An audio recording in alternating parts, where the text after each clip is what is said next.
Good morning. आप सभी को एक बार फिर से भाई जी क्लासेस में स्वागत है। आज हम रेशियो के बारे में जानेंगे। रेशियो को अनुपात कहते हैं और ये अनुपात 12th आइकम सेकेंड ईयर में है। रेशियो एक चैप्टर जो कंपनी का पार्ट है, उस पार्ट में एक क्वेश्चन यहाँ भी हम लिखे हैं, उस क्वेश्चन को जानेंगे।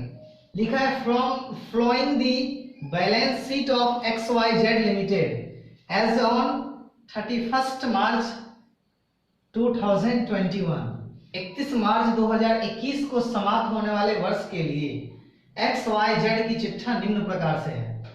उसमें कैपिटल एंड लायबिलिटी यानी पूंजी और दायित्व, और एक तरफ है एसेट एंड प्रॉपर्टी संपत्ति और जायदाद। ये इस प्रकार से दिया है। कैपिटल की तरफ है इक्विटी कैपिटल, ये 2 लाख रुपए का है। रिजर्व एंड सरप्लस 1 लाख की है। डेवेंचर 10% 1.5 लाख की है और सन्ड्री डेटर 25,000 का है। प्रोविजन फॉर टैक्सेशन 5,000 की। टोटल ये 4,80,000 लायबिलिटी की तरफ का है। इसी हिसाब से एसेट एंड प्रॉपर्टी में फिक्स्ड एसेट्स 4 लाख की है, स्टॉक 20,000 का और डेटर 30,000 का, कैश बैंक 20,000 का और प्रीपेड एक्सपेंसेस 10,000 का।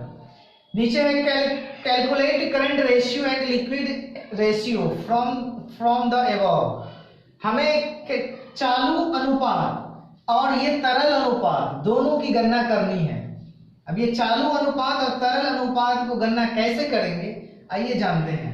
तो सबसे पहले हमको निकालना है करंट रेशियो। ध्यान देना है, सबसे पहले हमको निकालनी क्या है? Current ratio. करंट रेशियो को हिंदी में कहते हैं चालू अनुपात। तो चालू अनुपात की गणना करने के लिए हमें चाहिए सबसे पहले करंट एसेट्स। एक फॉर्मूला होती है, सबसे पहले हमको चाहिए क्या? Current assets. दूसरा में ये अंश के रूप में होगा करंट एसेट्स और हर में हमको चाहिए करंट लायबिलिटी। करंट लायबिलिटी तो हमें करंट एसेट्स बटे करंट लायबिलिटी, करंट एसेट्स भी चाहिए और करंट लायबिलिटी भी चाहिए। तो अभी ये जो बैलेंस शीट दिया है उसमें से हम करंट एसेट्स लेंगे एसेट्स की तरफ से और करंट लायबिलिटी लायबिलिटी की ओर से लेंगे। तो सबसे पहले हम करंट एसेट्स लेते हैं। तो करंट एसेट्स बराबर यहाँ बैलेंस शीट के अकॉर्डिंग करंट एसेट्स में यहाँ फिक्स्ड एसेट्स के नीचे में स्टॉक है, स्टॉक होगा तो लिखेंगे स्टॉक प्लस फिर सन्ड्री डेटर्स, तो सन्ड्री डेटर लेंगे। फिर उसके बाद है कैश एट बैंक, फिर कैश एट बैंक लेंगे। फिर उसके बाद है प्रीपेड एक्सपेंसेस और ये प्रीपेड एक्सपेंसेस भी लेना है।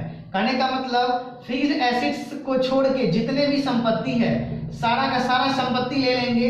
ये सारा का सारा संपत्ति हो जाएगा करंट एसेट्स। फिक्स्ड एसेट्स को छोड़ देंगे, ये बाकी जितना संपत्ति है सब है करंट एसेट्स। करंट एसेट्स में स्टॉक है 20,000 का। ध्यान देना है, स्टॉक कितने का है? 20,000 का। साथ में ये सन्ड्री डेटर है 30,000 का और उसके बाद है 20,000 का कैश एट बैंक और 10,000 रुपए की है प्रीपेड एक्सपेंसेस। कुल मिला के हमारा करंट एसेट्स हो जाएगा 20, 30, 50, 20, 70, 80, 80,000 रुपए की हमें चालू संपत्ति होगी। अब हमको करंट लायबिलिटी चाहिए यानी कि चालू दायित्व चाहिए। तो करंट लायबिलिटी के लिए हमें लायबिलिटी की ओर से शेयर कैपिटल, रिजर्व और डिवेंचर ये तीनों को छोड़ के ध्यान देना है। सॉरी, यहाँ में एक चीज मिस्टेक हो गई है, सन्ड्री डेटर नहीं इस तरफ होता है बल्कि क्रेडिटर होती है, यहाँ होगा क्रेडिटर्स।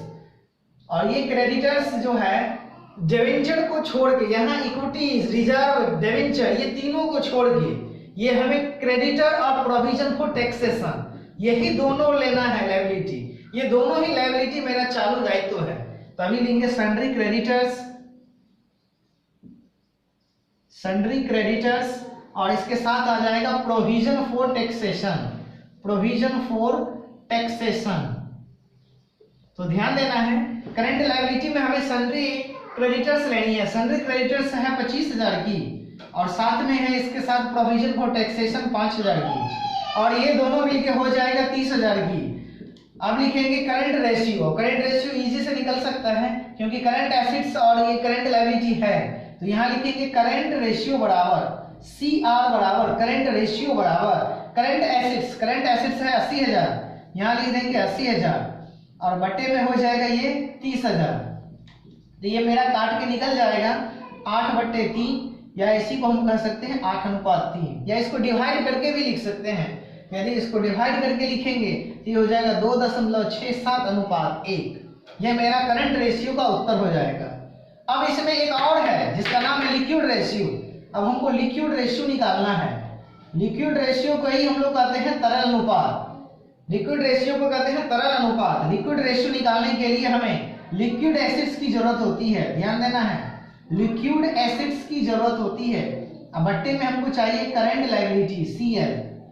तो लिक्विड एसिड्स अब कैसे निकलेगा, क्योंकि हम तो अभी करंट एसिड्स निकाले हैं। तो लिक्विड एसिड्स निकालने का शॉर्टकट तरीका है, करंट एसिड्स में से स्टॉक और प्रीपेड को घटा देंगे, लिक्विड एसिड्स निकल जाएगी। अभी हम करंट एसिड्स में से करंट लायबिलिटी ले लेते हैं। करंट लायबिलिटी यहाँ निकल चुकी है 30,000, यहाँ 30,000 ले लेंगे। और एक लिक्विड एसिड्स के लिए हमें करंट एसिड्स 80,000 है।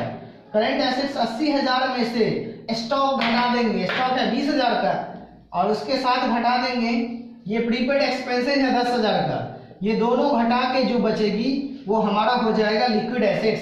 तो लिक्विड एसिड्स हो जाएगा 50, 80 में से ये 20 30 जाएगी 50,000। अब बट्टे हो जाएगा, ये मेरा करंट लायबिलिटी था कितना 30,000। इसको डिवाइड कर देंगे 5:3, या इसी को भाग करके यदि हम लिखेंगे तो ये मेरा हो जाएगा 1.67:1। इस तरीके से आप रेशियो, वो जो करंट रेशियो है और क्विक रेशियो को बना सकते हैं। आगे की क्लास में रेशियो की अलग अलग पार्ट को पार्ट 1, 2, 3 के रूप में बताएंगे आगे की क्लास में।